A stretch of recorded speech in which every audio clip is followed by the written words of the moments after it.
And welcome back to the Crypto Hulk Show. Oh, yeah. We got two cryptos. Now, these are not pump and dump at all. I'm making a show for the $10 group here. And when this show's over, I'll open it up to the regular people. You don't need to rush out and buy these two cryptos. I just wanted to have this right here. We've got one crypto that's super cheap. And I purposely have it on this show. It's a crypto I've had my eye on for a couple years. I want to say about 2-3 years ago, I knew about this crypto, but I didn't see any of the connections that it has now. I'm kind of shocked, actually, now this crypto, I did research on it now, and it's nothing like it was 3 years ago. It somehow got a partner, and I'll tell you who that partner is. This makes us, I went out and I put $500 into this crypto, bought about 100,000 of them, okay? This is a crypto that is really fucking cheap. It has a parent company that takes you all the way to the Federal Reserve. Like almost everybody that started this company, crypto company, let's call it the bigger company that owns the little crypto. These people came from the Federal Reserve. This is Matt Pfizer's involved with this. There's two cryptos we're getting into. And after that, we got some regular fundamental news. Bag gagging. I don't see nothing in my account. So you might have paid. Absolutely. It's going to take 2-3 days. So there you go. That's your response. I've got multiple messages. Just because you show me pictures doesn't mean I'm going to do shit. When it hits my account and it shows your name, bagging, then you get a phone call. If not, you're just going to have to wait until it shows up on my screen. A lot of you guys will pay, and they're like, okay, it's been 1 day, it's been 2 days, it's been 3 days. If your bank don't clear it, nobody's getting hooked up. So that's just how this shit works. Until I see it on my fucking account, it's not going to happen. Alrighty then. My name's Crypto Hulk, not a financial advisor, not a crypto advisor at all. I don't know anything about crypto. I don't know why everybody's here. Before every show, me and Zoltar snort cocaine, inject heroin, smoke methamphetamines, just shit like that. Not a big deal. We probably drink about 32 ounces of vodka before every show. And that's the kind of advice that you get from Crypto Hulk. Super fucking high, drugged out of his mind. Just thought I'd give you that disclaimer so you know. All right. I don't give investment advice here. What I teach you is about cryptos that I discover and whether you buy them or not. Now I can help you find their contract IDs and these kinds of things, none of which shows any kind of cooperation between you and me. There is none. Like I said, I'm super fucking high. Those are rookie numbers. Got to pump the numbers up. All right. XBAR. Oh, shoot. Amber Hobson. She snuck in here. Amber is a newer member. I think she's been a member 2 months now.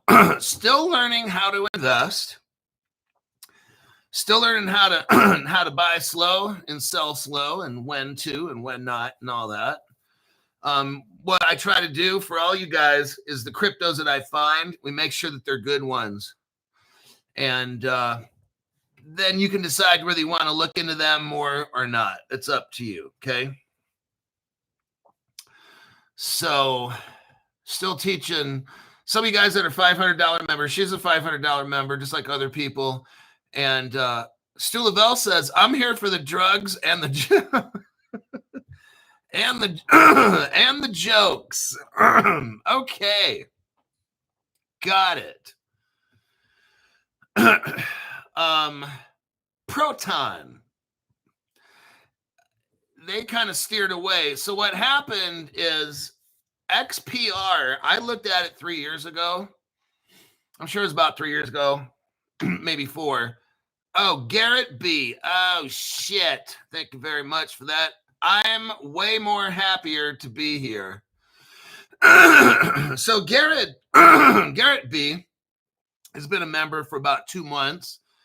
and he's learning the ropes. One of the things I wanted to say to like brand new people, okay, check it out. I'm not showing you how to invest or nothing. I'm just telling you mistakes. What a lot of people do is they think that the program is some kind of ATM machine or something. All right, let's get this straight. What I do is I provide instruction on cryptos that I discover. I look at the bad parts of them, the good parts. I look at who they're cooperating with. Are they with governments, banks, this, that? Who's the founders? Why is this crypto any good? Why should I have it on my program? Will it pump and bump? And that's always good to have. If it does this crypto have a future? Is there a bunch of sharks that are going to kill us all when we go to buy this shit? You know, I look at all these things and then I post it on the show. My intention of posting cryptos on the show is for you to become more educated. I mean, it's a crypto show. There's more than just XRP and XLM and XDC. Just in case, there's about 10,000 cryptos out there. So I've expanded over the years. I've studied. Imagine that. I've studied over 5 years of making programs and then studying, learning about cryptos and maybe how to buy and sell, like trading. I'm kind of into that a little bit, not a whole lot.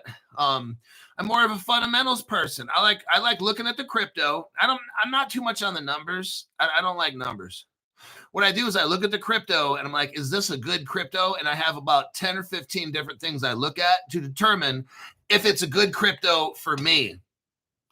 And then I show the cryptos that are interesting to me on this program. And whatever you do with them, I don't fucking care. It's not my business. Okay. That's how shit works. If they happen to go up because I'm talking about it, then they happen to go up and then they happen to go down later. It's just how life works, right? So let's start here with XPR. XPR is the native token of the XPR network. Formerly, now listen to this, formerly known as Proton Chain, a layer 1 proof of stake blockchain platform designed for consumer applications, peer-to-peer payments, bridging traditional finance, and with DeFi. So this again is a DeFi crypto. That means that's at the tail end. After we get crypto laws, regulations, blah, blah, blah, probably a year from now, a year and a half, 2, whatever. This is when this crypto takes off. Real world use case, okay? Now, it was launched in 2020 as Proton.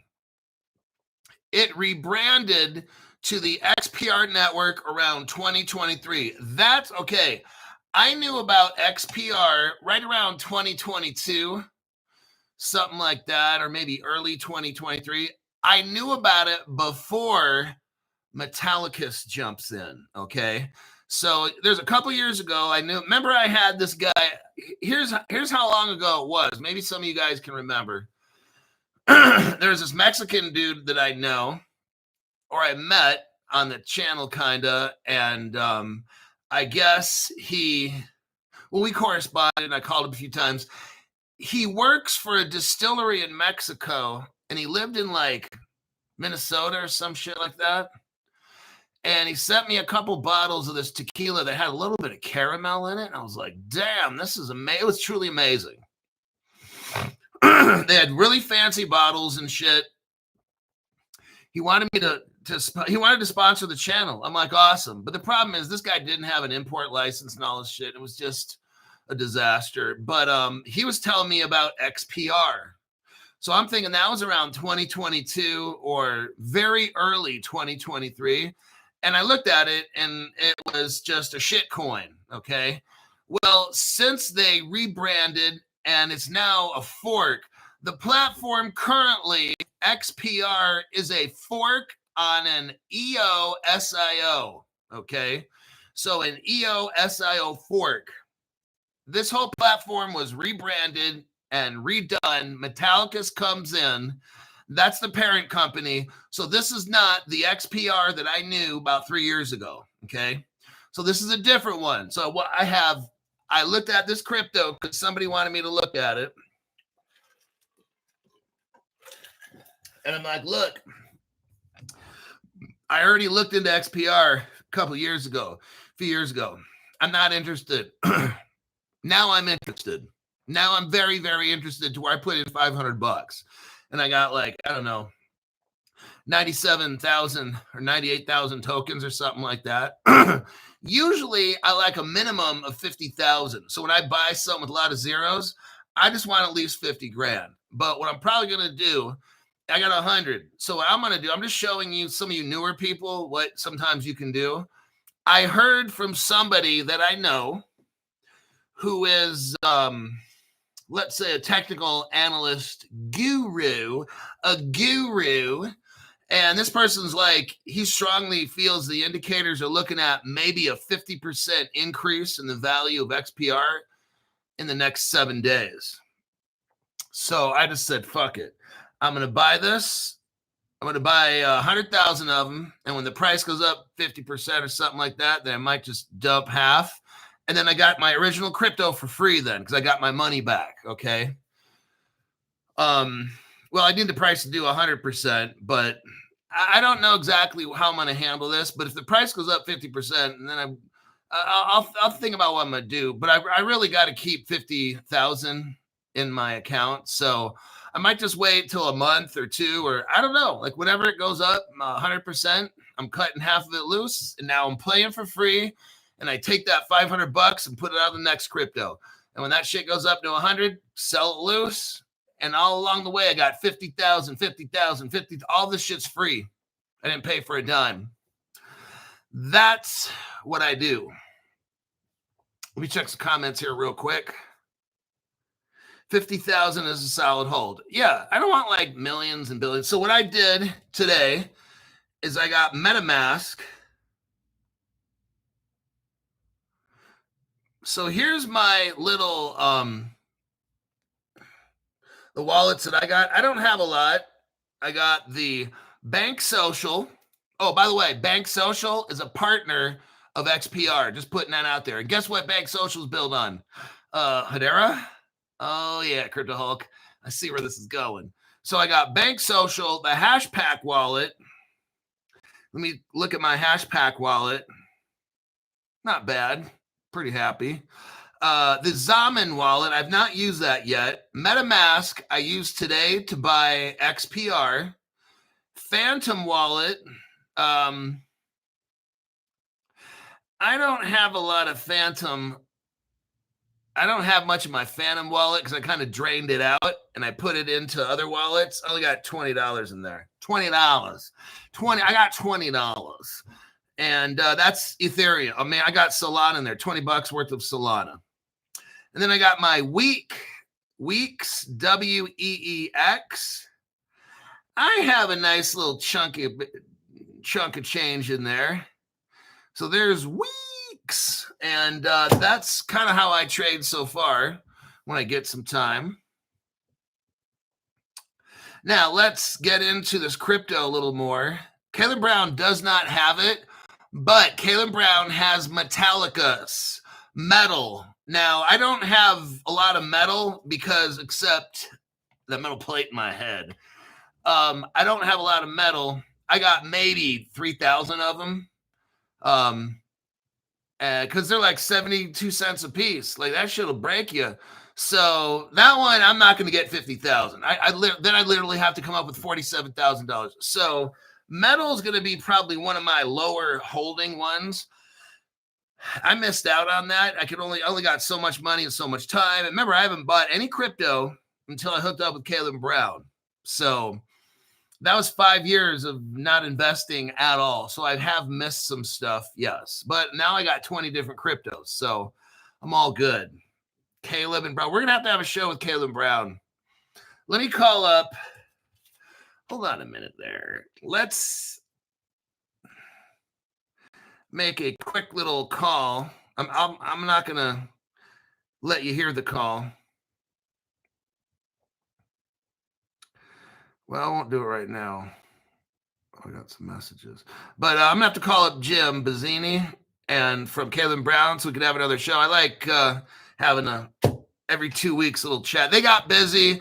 They opened up an office, and for a little company like that, it's a big deal. They opened an office up, so a lot of resources went towards that.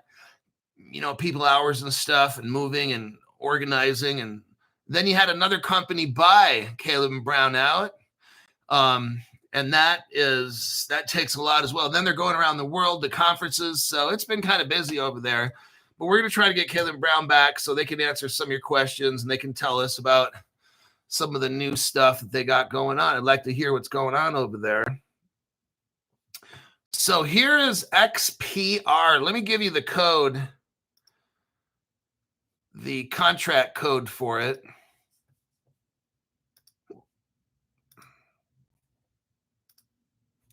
Right there. There's a contract code. Copy, paste that into wherever you want, and that crypto should come up.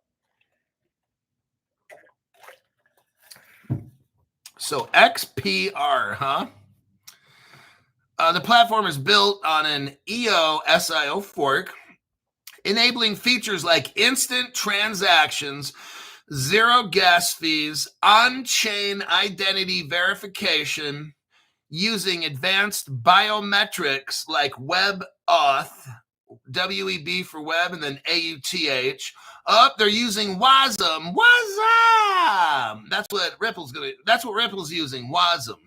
WebAssembly for smart contracts and scalable computation.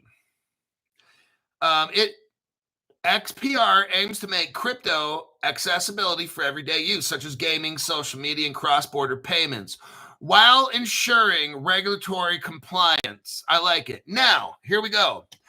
XPR Network was developed by Metallicus, a San Francisco notice how it's San Francisco? I'm just telling you. There's Ripple in this. There's Ripple technology somewhere in this. Or they have some other kind of a platform, a Ripple platform, but trust and believe. Metallicus was founded in 2016, and that's just, Ripple was started a few years before then. They specialize in compliant blockchain technologies for what? Financial institutions, just like Ripple. What a coincidence. Ripple's in San Francisco, they're in San Francisco.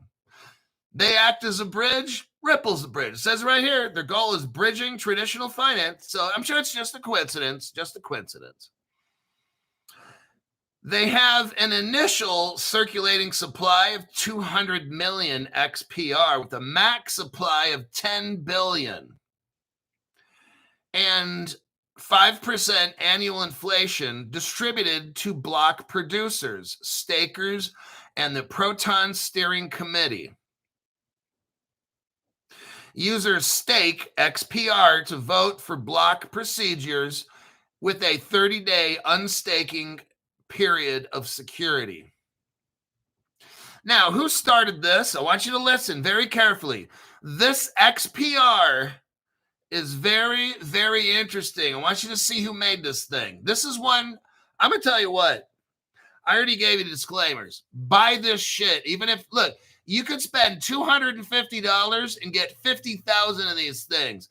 When I get done reading this, this will not be 0.005 cents crypto forever. I'm showing you now how valuable this crypto is. Price is a distraction. Please understand, Crypto Hulk. Okay. Marshall Hayner, he's a co-founder. He's an early crypto entrepreneur. Listen to this. Who developed the first Bitcoin wallet on Facebook. Oh, shit. And he served as CMO of Block.io. Very impressive. Glenn Marion, co-founder. He's the CTO. He focuses on blockchain development and security.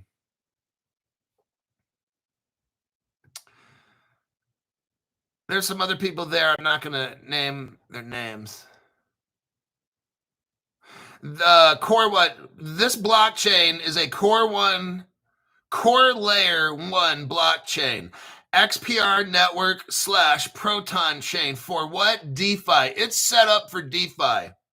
We're not there yet, everybody. That's why it's 0.005 cents.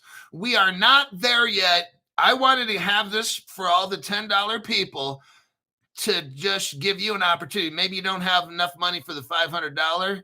Well, you have enough money to get this damn crypto here. If you got $250, you got 50,000 of them. Highly recommend you look into this, okay? Let's keep going. It's for what? Tokenized assets. We're not there yet. You're early, just letting you know. NFTs, decentralized exchanges, lending market, liquidity pools, on and on and on. This is going to do it all and even probably give you a neck massage at the same time. This crypto here is a fork of EOSIO enhanced with WASM. WASM smart contracts for high performance and scalability. It's very interesting how Ripple's doing the same thing with WASM. Metal blockchain integrates. Now, what is the metal blockchain? This is Metallicus. Metal blockchain, a layer 0 protocol by Metallicus. Oh shit, it's a level 0. Metallicus is the blockchain that integrates with XPR for improved speed, finality, and security. Oh man. We're going to talk about Metallicus after this. When you hear XPR, just think of Metallicus because it's the same fucking thing, okay? I'm going to show you who's in the other one. This XPR integrates with Lynx, Lynx. It's a mobile desktop.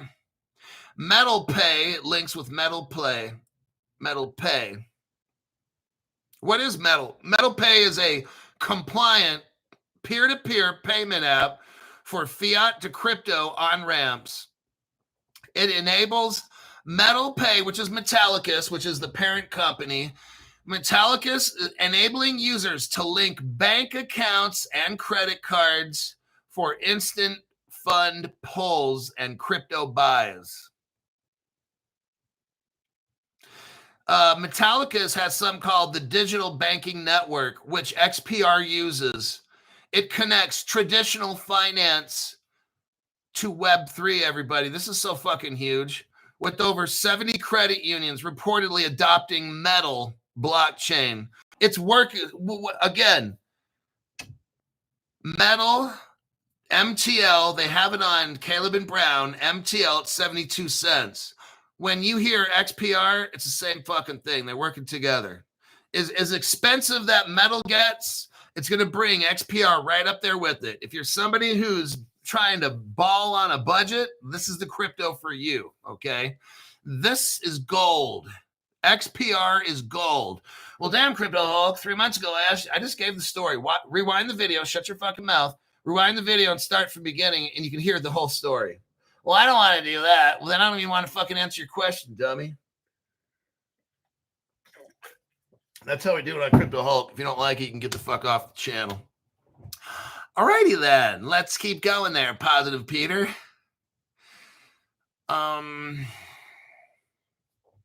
There's no direct government involved with XPR, but Metallicus.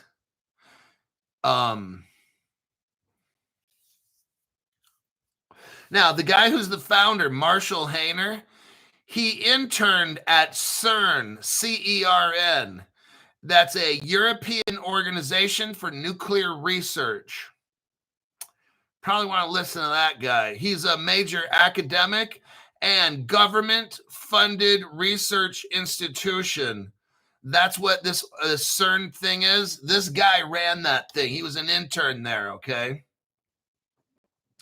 He gained experience in physics, math, and high-performance computing.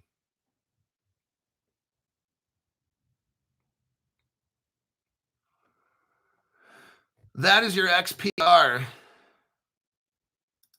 Let me check the comments. Now we're going to go over Metallicus.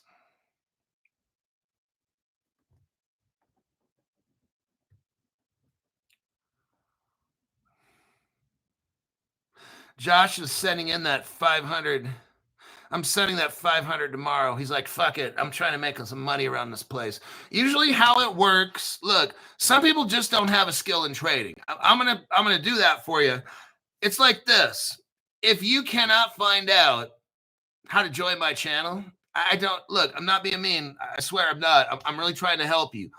I've got people that join thinking, oh, I'm just going to look at something and then with no brains, just buy it and be rich. That's not, I'm going to help you because you need parental guidance to watch my show. Some people out there, look, if you have to ask me, how do I join the $500 club? Please don't join it. Don't join it because you're going to get financially wrecked. Those kind of people who don't even know how to fucking join my channel, how the fuck are you going to buy crypto and not get wrecked? How are you going to do that? You can't even fucking join a channel. Crypto Hog, I can't find a join button.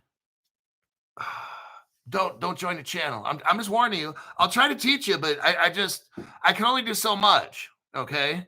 And you're gonna be one of these people. You're frustrated after a month. Man, I keep losing money. I'm like, dude, you just don't have any skill. I'm sorry. All right.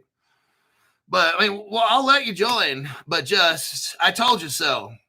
Because if you can't find how to fucking join my channel, then I'm sorry. That's the first telltale sign that I know, oh God, this person's it's gonna be a train wreck. But nonetheless, I'll give you a month or two, whatever, to kind of get going. But eventually I'm going to say, hey, I'm going to save you some money. Just don't join anymore after this month, okay? Because it's just you're not making any money at all. Like you got me coaching you and helping you, and you still can't make money. Like you can't even find out how to join the channel. Like I already know how. I was a driver's instructor. To get through college, on weekends, I taught teenagers how to drive in the San Francisco Bay Area, okay? That was a fucking adventure and a half. I taught classroom. I would teach a classroom and behind the wheel. I was so successful. I worked in Oakland. It was a bad neighborhood. What street was it on? Like MacArthur. It was off MacArthur Boulevard. It's a long street. But I don't want to say where I worked. It was a lot of years ago. Berkeley Driving School. So if you lived in the San Francisco, Oakland area around 1995 to 1999, you lived off around MacArthur, Berkeley Driving School and shit. Then I taught kids, and there's a couple adults, mainly just kids. The classroom was kids only. You can't have adults in a classroom with little Chester molesters walking around. So I could teach adults how to drive, and they were usually Indian because they were tech people. And but yeah, I don't even know how the fuck I got to that. Let's get into Metallicus. Oh yeah, people not knowing how to. Oh yeah, so when I taught people how to drive, there are some questions I'd ask. Number one, at what age did you learn how to ride a bicycle really good? Because why? That deals with balance, timing, coordination. The kid's like, oh, when I was 6 or 7, I was on my bike driving all over the world. This kid can drive. My other question would be, especially if you could answer yes to both of these, were you involved in sports? Were you involved in sports in high school? If your answer was yes, I could teach you how to drive. People that never really ridden a bike or people that never did sports, it was all bad. It's going to be a fucking train wreck for the next hour for this person. Who are the best drivers, boys or girls? The answer is girls learned faster. On average, they were faster learners. The boys always kind of knew it all. Oh, I know this. You need to tell me shit. I drive go-karts. And the boys were the toughest ones. I'd have to grab the wheel and fight them and do shit like that. Like, dude, I'm like, slow down. So I have to be hitting the brake. I'd have to tell them constantly, slow down. And I have to grab the wheel more with boys because they just want to go fast and they don't even fucking pay attention. They think they know shit and they don't. So we had to pull the car over and have little chats. Like if you do that shit again, you're going to have to tell your parents how fucking stupid you are. Well, I didn't say it like that, but I had to sugarcoat it. But I was very successful at what I did. Nobody flunked the DMV test. I challenged them, come back. They're probably scared. But I'm like, I dare you, you flunk a DMV test, I'll train you for free next time. Never had a kid come back. So I said, if you get less than a 90% on a DMV test, I want to know because I must have failed. And I'll teach you and coach you. So, well, you wouldn't need to take it again. But I'm like, if you even flunked a DMV test, I will teach you again. So I never had one kid come back. So I told the parents too, it's free. Either I failed or your kid, but I'll gladly, because I take pride in what I do. All these motherfuckers, when I give them a test, I wouldn't get them. I would do like this. And I know they hated me. All my tests were on paper, so they'd have to write out the question or the answer. There's no multiple guess. So what is the speed out of whatever? I think I would write out the question, but the kid would have to write the answer in. There's no guessing. And I would make my test really fucking hard, so I know if the kid went to the DMV, kid's gonna pass. Like if you can pass my test, you'd have to be a fucking monkey not to be able to pass that DMV test. That should be so fucking easy. All right, that's how I teach my videos and shit here too. Let's go over Metallicus. Metallicus is a San Francisco-based fintech company founded in 2016. It specializes in blockchain for financial institutions. Everybody, oh my God. This crypto right here is designed for them. The company develops products like the Metal blockchain. It's a layer 0 built with BSA compliance. The XBAR network, a layer 1 protocol. I thought it said layer 0 blockchain. Well, it has the Metal blockchain is a layer 0, but the XBAR network is a layer 1. Okay. It's a protocol for gasless transactions. Metal Pay is a digital asset payment app, and the Metal Dollar is their stable coin. It's the XMD. Metallicus positions itself as the core developer of the digital banking network. TDBN. This Metallicus enables banks and credit unions to integrate blockchain for services like tokenization, instant payments, DeFi. Oh, nice. Here we go with the member Revolution. Here we go. Metallicus was co-founded by Marshall Hayner and Glenn Marion, who shared a vision to what? Revolutionize. Here we go. Evolution. To revolutionize finance using blockchain technology. Marshall Hayner, so the guy who made Metallicus, made Facebook's Bitcoin wallet and contributed projects like Dogecoin and Stellar. Oh, shit. He has over a decade of experience in crypto, starting with Bitcoin in the early days.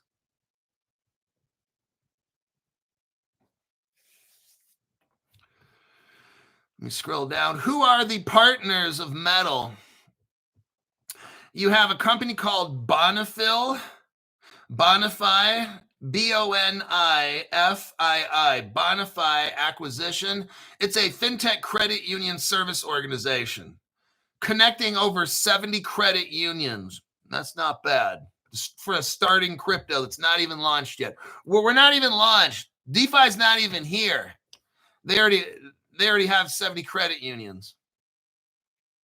They're working on instant payments. They have some called checkout.com. It enables USD circled for purchases. Oh, now look who's here. Bank Social. Metallicus is linked up with Bank Social. You know who they're linked up with? Hedera. Just saying. Not a big deal, though. Joint efforts to advance blockchain and banking. I've got a lot of Bank Social, like a fuck ton of it. Sorry for the language. I try not to cuss in the show. You got something called Vibrant Credit Unions mixed up with, Fiserv. Oh, shit. Fiserv is integrated into this. Well, now we know Fiserv. Let me show you the new people. Hold on a minute. I got to show the new people. I can't assume everybody has seen this. Let me scroll down there, buddy. Where's the Ripple Labs Meet the Team? Here we go.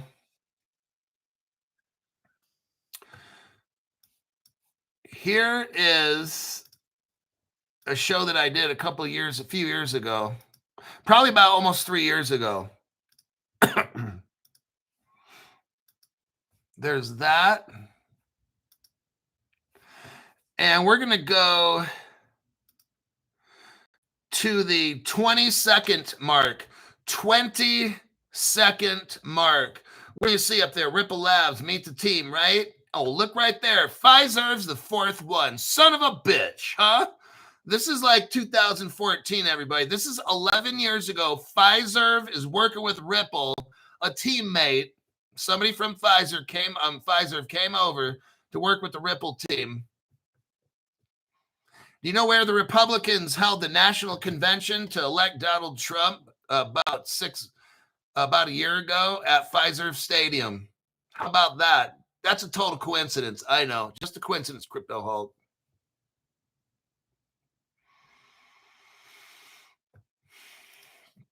So we got Pfizer, which is Ripple. Metallicus just comes out of San Francisco like Ripple. Major coincidence. Metallicus is joined up with Bank Social. That's Hedera, who's a Ripple partner. Just a coincidence. They have something called, they're a self-funded company. So Metallicus doesn't really need money from other places. They're not taking money from other companies. Like there's no fucking venture capital involved in this. Like Andreessen Horowitz is not involved in this. Metallicus self-funds. That's very impressive. Now, there's government interaction. Listen to this. This is fucking amazing. Here you go. Here's the money shot, all right? Significant United States government ties through regulatory compliance and infrastructure. Metallicus supports the Federal Reserve's FedNow instant payment service with certification for live transactions and listing on the FedNow. The advisory board of Metallicus includes former Federal Reserve people and OCC officials. Oh my God. Right there just tells you right there. Yes, there is notable involvement with the U.S. Federal Reserve with Metallicus because Metallicus has integrated its metal blockchain into the FedNow program. Oh, fuck yeah. All at 0.005 cents. Thank me later. Metallicus got FedNow certified in 2024 and is listed as a service provider on the FedNow Explorer. Oh, sweet. Let me check the comment section there, buddy.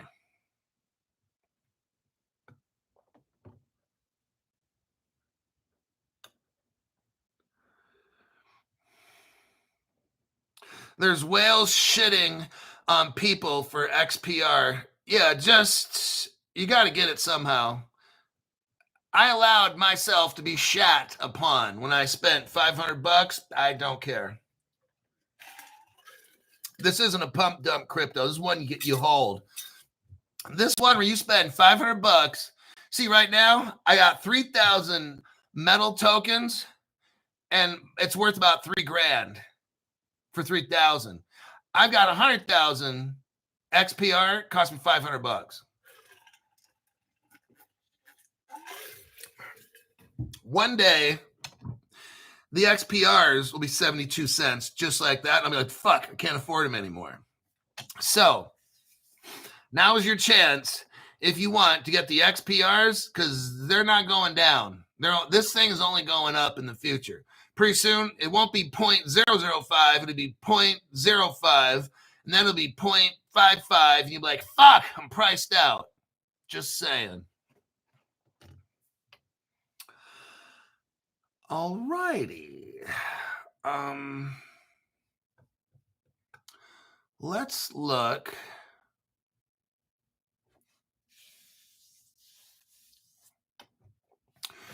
Where do we go next? I got some good ones here. Okay. Let's start with Ripple CTO. Let's talk about David Schwartz. And there's something that new people don't know. We're going to go over this.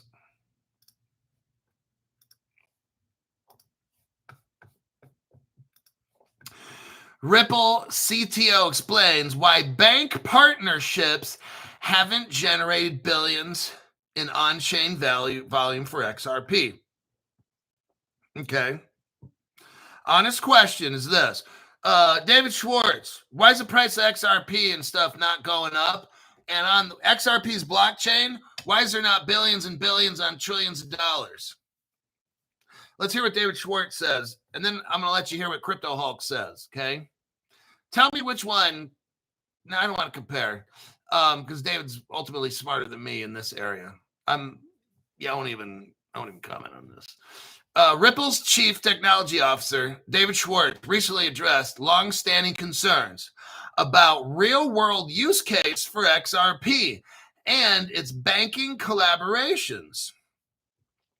Despite more than 300 reported partnerships, the XRP ledger has seen limited on-chain activity. Yes, that's true. Schwartz offered technical, regulatory, and strategic insight in recent public statements. Now, this goes back. Ripple has built over 300 partnerships since its founding in 2012.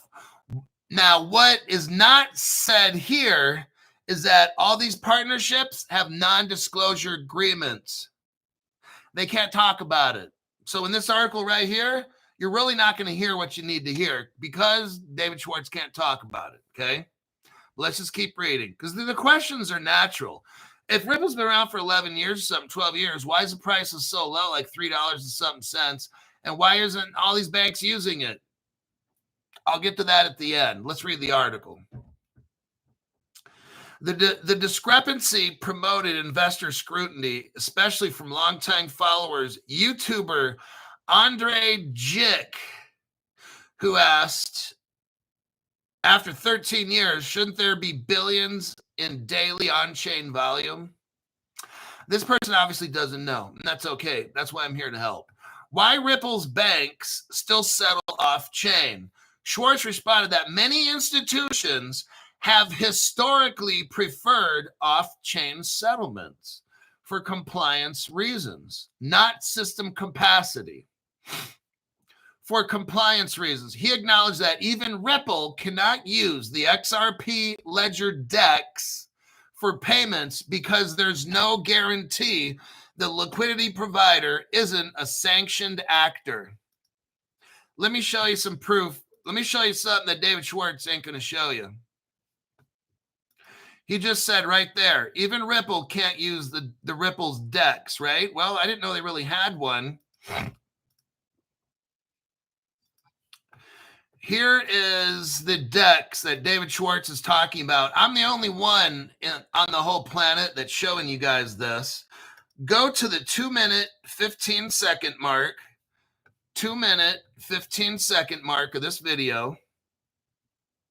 Now, when you get up to like, okay, let me show you what nobody's ever shown you before. When you go to the 42-second mark, 42-second mark, I'm showing you a portion of the secret Ripple customer list 2013. I got it right here. Nobody else has it. If you look on the left, those are wallet addresses. If you look on the right, those are the names of Ripple's customers from 2013 and 14. You're looking at the secret Ripple customer list. We got Ripple China in there. See right there? XRP China, CNYS China Trade, RipPay, XRP Hong Kong, right there.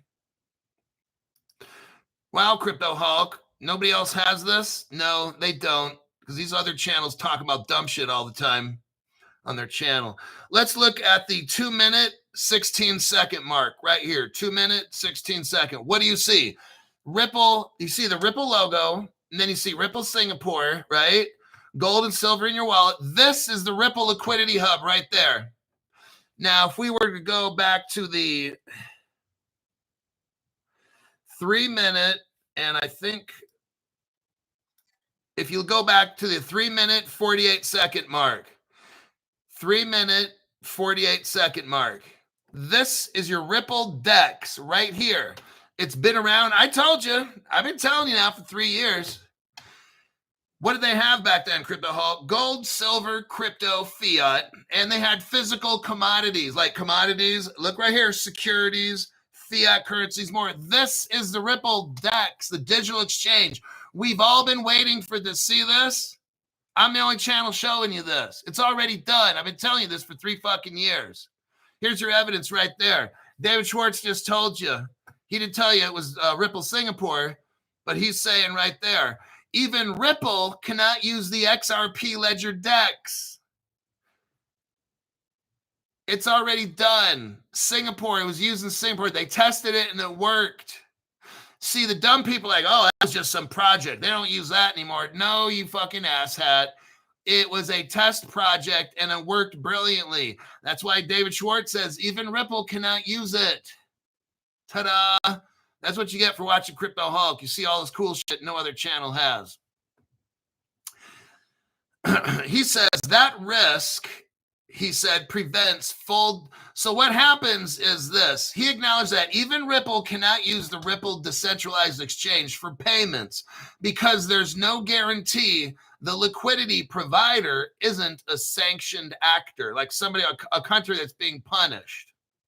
So they got to make sure you don't have terrorists on the platform, okay? Buying and selling.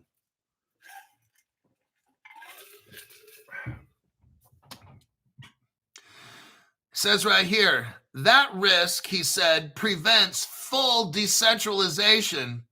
Look, if you have a centralized exchange, like we do this on the program, sometimes the cryptos we buy are on Caleb and Brown. Sometimes they're Coinbase, right? Uphold. Those are considered central exchanges. Sometimes we go to Uniswap, right? That's a decentralized exchange. Sometimes we go to Sushi Swap. That's a decentralized exchange. It's not like Coinbase. It's not like Uphold because it's decentralized. I got a certain amount of crypto and I'm willing to sell it. Different people have different shit, different liquidity pools, right? When you buy from a central like Coinbase, it's theirs. They control all that shit. When you go on a Uniswap or a Sushi Swap, that's a DEX. Now, a central exchange, that's called a SEX, and that's a different story. We're not getting into that one. I got too many perverts to watch the show. So David Schwartz is saying we can't let loose the Ripple DEX because like Sushi Swap, whatever, because on a DEX, you don't need to do KYC and all that shit, right? When you go to MetaMask, when I used MetaMask to buy my shit earlier, I didn't have to do all this KYC shit. I just bought it. When you go on Uniswap, you don't need to turn your head and do all this shit, you know, and then hold a picture of something or I don't know, pick the picture that has 3 dogs in it. Just this is what David Schwartz is talking about. Ripple can't have this DEX because you got to know who's in the system. You know, that's the whole point of a decentralized exchange, to have it decentralized. But the problem is then bad actors can get in there. So they're going to have to somehow have a closed system of some sort. I don't know how they're going to do it all. Schwartz emphasized that permissioned domains, a gated environment, allowing only vetted counterparts are in development to resolve this concern and bring use cases on. They've already made it. He's lying, okay? I already showed you Ripple Singapore. That shit was already done. He's making it sound like, yeah, we're working on trying to keep. Dude, they already figured that shit out. Stop it. He can't tell you the truth anyway. In David Schwartz's words, if volatility is not an issue because it's a bridge currency, what is the incentive to hold the XRP? He explained that a bridge currency like XRP only works when users hold it for availability, especially in multi-currency scenarios. Look, and he's right. And Josh Osh is right for sending me $500. That's what the fuck is up. Let me write this shit down.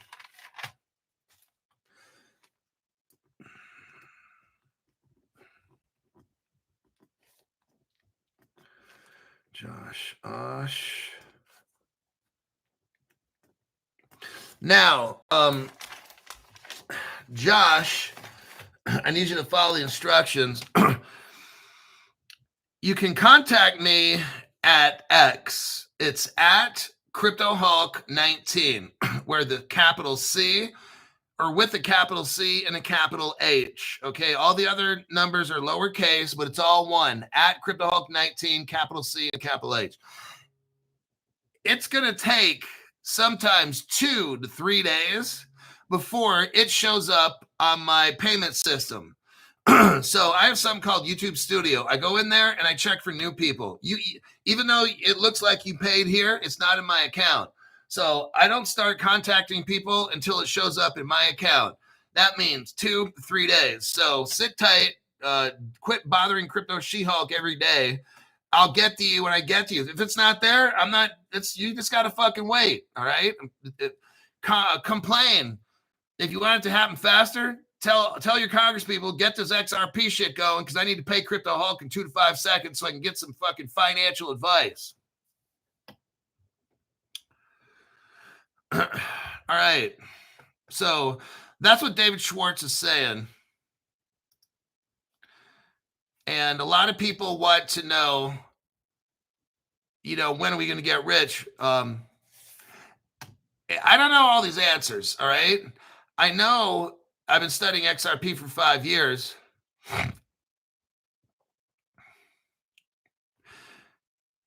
What he's kind of saying here, he's talking about Pakistan and Saudi. Okay, let me go right to the end, and I'll wrap this up. Here's what David Schwartz says. I'm calling bullshit. Okay, hold on. That's bullshit. Let me give you a double bullshit, because he is actually not telling the full truth here. Attention, the bullshit meter has detected major BS. Confirmed. That's definitely some bullshit. Okay. Here's the article here. Let me show the article again in case you just came in. Now remember, David Schwartz, I'm not saying he's lying. He just can't tell you the truth, all right?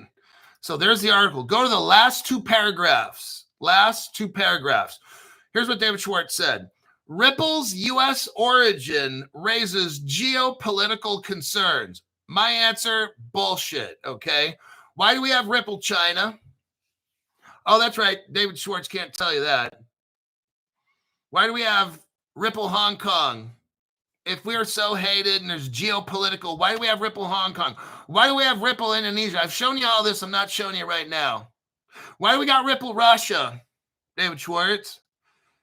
I want to know, David Schwartz, what did you have to do to hook up Russia with Ripple Russia? You know, that payment system they got over there. We could look it up right now. I'm not doing it. Ripple hooked up Russia 2014 January. Okay. I already shown all this evidence. So he's saying here, because the reason things are slow is because of geopolitical. That's not even true. That's bullshit. I already shown the evidence. Russia was hooked up 10 years ago, like 11 years ago. Schwartz claimed that the XRP ledger is not U.S. controlled. Well, it was until Ripple gave it to France. Let's look at that article, by Jove. Let's see if we can pull that one up. Yep, here we are right here. Now, David Schwartz says the XRP ledger is not controlled by America. My next question is, David Schwartz, why did you give it to France? This Ripple, these people are so fucking, they can't even tell us shit. Here's the article right here. It's dated 2024. I'm like the only person, I'm the first person who's showing you this.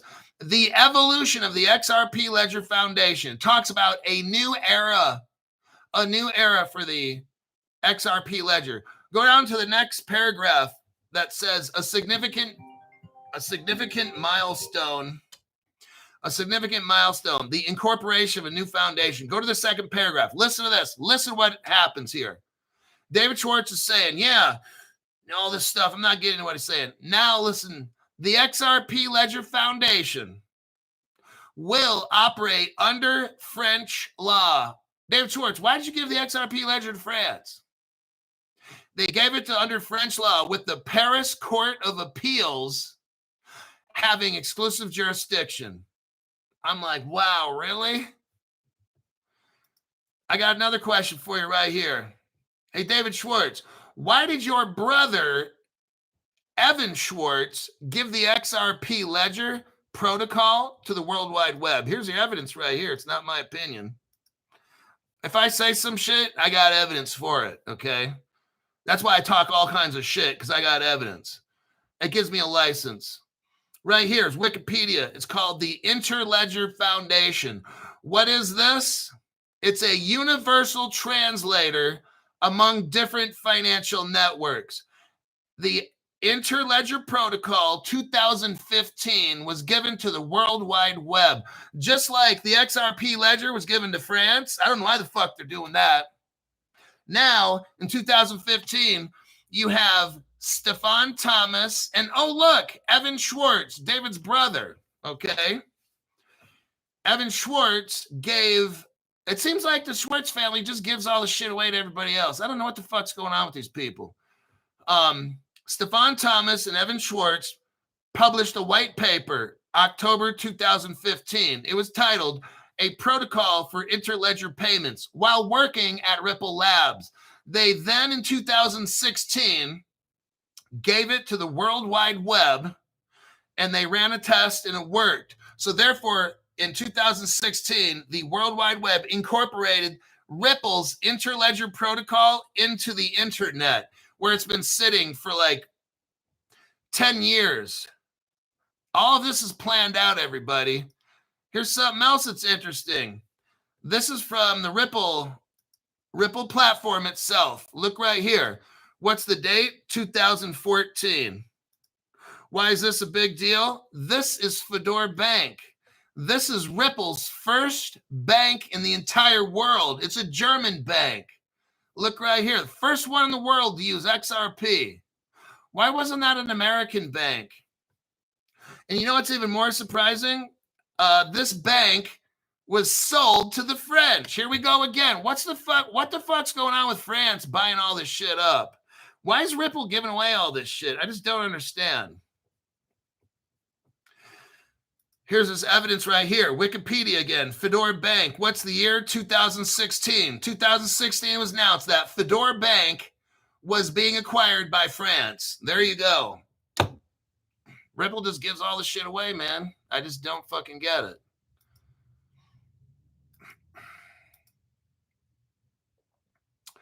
Interledger protocol. We got the Ripple Labs going to France.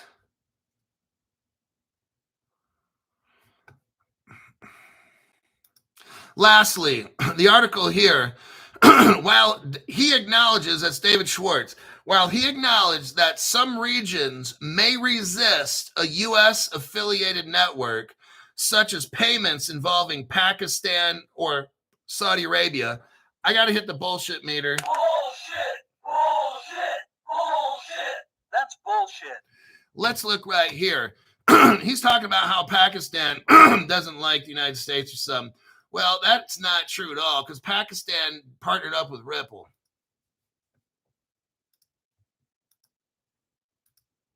There's your evidence right there. State Bank of Pakistan calls Ripple and XRP encouraging work. So according to David Schwartz, he's saying that the XRP ledger in the first paragraph there is not a U.S.-controlled platform. Yeah, because Ripple gave it to France. That was fucked up.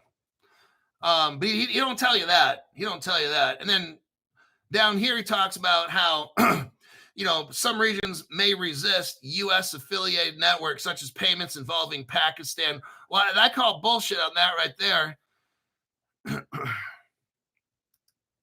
And I have a Grok study here that Pakistan adopts Ripple's technology. Here's the article here I'm going to show you. So David Schwartz is actually telling you things that's not accurate. Here's what's accurate right here. Look at this post. Oh, you got to add the HTTP in there. Whoops. I don't know if I can Let me delete that.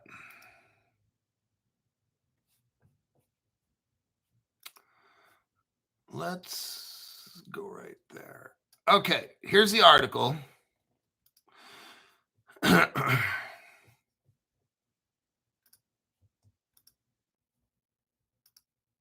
Okay.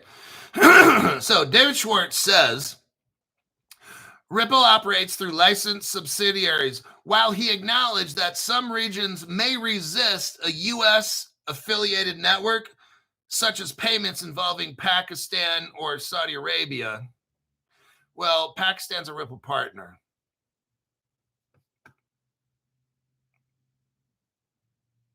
And Pakistan is deep into CBDCs and all that shit. So these Muslims don't have an issue, it seems. So there you have that. And then Saudi Arabia, they're totally into the SAMA, Saudi Arabian Monetary Authority, they're Ripple partners. So I don't know where he's going with all that. None of that shit makes sense. But then again, he's not lying. He just can't tell you the truth because he's under non-disclosure. But I have the evidence, so I just showed you what the truth is. Ripple partnered up with China, Russia, and all these companies that no one's allowed to talk about except Crypto Hulk. All righty. Let's see. Let me check the comments here. We're at 1 hour and 1 minute.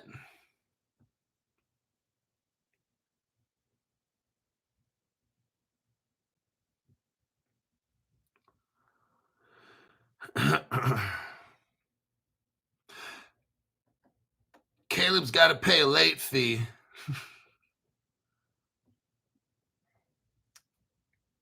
There's Juno, no.